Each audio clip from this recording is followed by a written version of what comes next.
नमस्कार, स्वागत है आपका और आप देख रहे हैं अपना यूट्यूब चैनल रीमेक एडुकेट। यदि आप विशेष शिक्षक हैं और ईपीएफओ का पैसा निकालने की सोच रहे हैं, यानी ईपीएफओ की पैसा निकासी की सोच रहे हैं, तो रुकिए। जी हाँ, रुकिए, यह वीडियो आपके लिए है।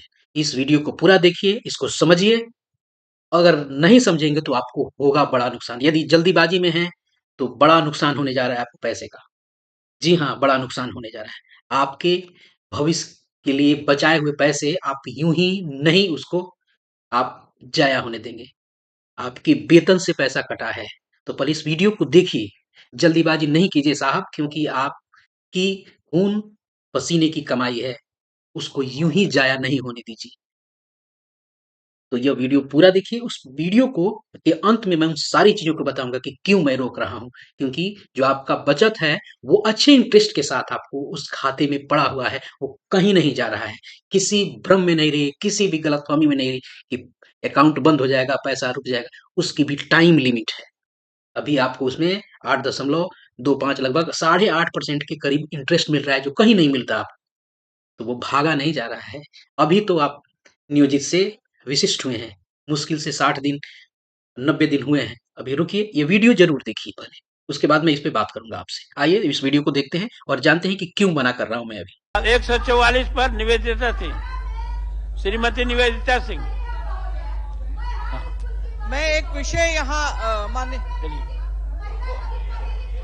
माननीय सभापति महोदय उत्तर आ गया है। हाँ। लेकिन मैं माननीय मंत्री जी यहाँ उपस्थित हैं, तो एक दरभंगा का विषय है जो मैं यहाँ बोलना चाहूंगी। आज जिस तरह से महिलाओं का विकास, माननीय उर्मिला जी आप सदस्य हैं, अगर मंत्री जी कुछ बोल रहे हैं तो उसको सुनने की भी कोशिश करें। आपका जो प्रश्न है उसका जवाब भी आएगा, उसको धैर्य पूर्वक अगर सुनेंगी तो सदन का जवाब सुनना नहीं चाहते हैं। मेरे प्रश्न का जवाब आ चुका है। आप बैठिए उर्मिला जी, बैठिए ना, बैठिए। माननीय मंत्री जी, आप प्रश्न का जवाब नहीं चाहते। माननीय मंत्री जी, मैं आपसे एक आग्रह करना चाहती हूँ कि दरभंगा में ईपीएफ कटौती से संबंधित प्रकरण है। शिक्षकों को नियमित ईपीएफ खाते में प्रति माह भुगतान नहीं किया जा रहा है, जिससे हजारों शिक्षकों के खाते में माह जुलाई और दिसंबर का पैसा जमा नहीं हुआ है। यह मामला 2024 का है। जिलों में डीपीओ स्थापना पैसा नहीं जमा करवा रहे हैं। मधुबनी जिले में वर्ष 2021 के सितंबर से दिसंबर तक 4 महीने की राशि कटने के बाद खाते में जमा नहीं की गई है। करोड़ों रुपए गबन का प्रकरण है। ऐसे ही विसंगतियां अन्य जिलों में भी है।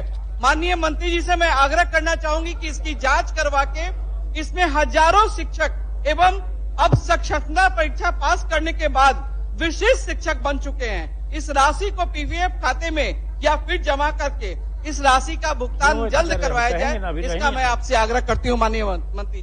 माननीय सभापति महोदय, कुछ ऐसे मामले हैं जहां पर ये अभी लंबित है मामलों को, उनको हम समीक्षा करा करके जो माननीय सदस्य की चिंता है उसको हम जरूर दूर करेंगे।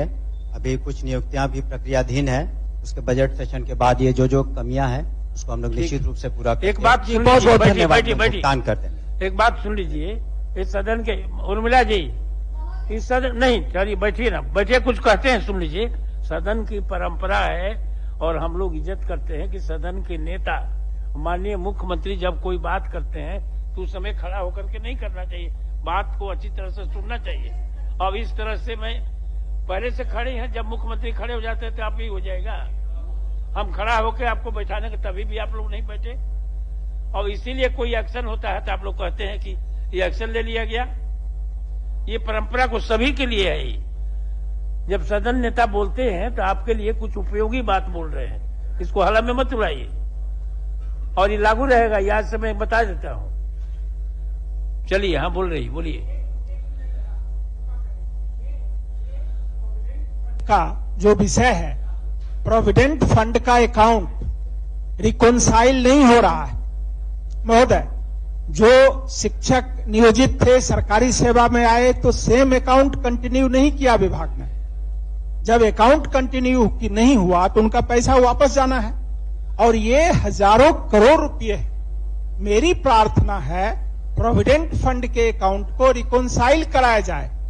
खाते में जमा हुआ कि नहीं तो आने वाले दिनों में सरकार का यह बड़ी जिम्मेवारी बन जाएगी। आपने पैसा दिया, पैसा कटा, लेकिन वो जमा हुआ कि नहीं, और हुआ तो उनके खाते में आया कि नहीं। खाता नंबर तो इंडिविजुअल होता है। महोदय, मैंने जैसे कि महोदय को अभी बताया कि बजट सेशन के बाद रिकंसिलिएशन का प्रोसेस ठीक कर रहे हैं, उसको हम लोग कर लेंगे, और जो भी आपकी चिंता है उसको हम दूर करेंगे, लेकिन बजट सेशन के बाद इसको लोग टेकअप करेंगे। अभी आपने वीडियो में शिक्षा मंत्री को सुना होगा और उस प्रश्न को सुना होगा, और माननीय जो एमएलसी महोदया निवेदिता सिंह है उनके प्रश्न को भी सुना होगा। जी हाँ, आपके स्क्रीन पे दिख रहा है, अगले दिन अखबार में छपा था, और वो खबर ये था कि शिक्षकों के ईपीएफ भुगतान में गड़बड़ी की मंत्री करेंगे समीक्षा। क्या, आइए जरा इसको पढ़ के भी बता देते हैं। आपने वीडियो भी देखा होगा, ये टेक्स्ट भी देख लीजिए क्या छपा था। नियोजित शिक्षकों के मद में ईपीएफ की कटौती के बावजूद, यानी आपके वेतन से कटौती हो रहा है के बावजूद खाते में भुगतान नहीं किए जाने की शिक्षा मंत्री सुनील कुमार स्वयं करेंगे समीक्षा। मतलब ये है कि आपके खाते से हर महीना जो है वेतन से 1800 रुपए घट जाते थे, लेकिन वो आपके यूएन जो था खाता, यानी जो पीएफ का खाता था, ये उसमें जाके जमा नहीं होता। ऐसे केस आए हैं, कुछ ऐसे शिक्षकों के केस आए जिसमें 18-18 महीने के नहीं हुए।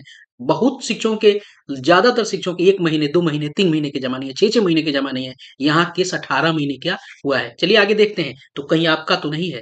विधान परिषद सदस्य निवेदिता सिंह के प्रश्न पर शुक्रवार को शिक्षा मंत्री ने सदन को यह भरोसा दिया।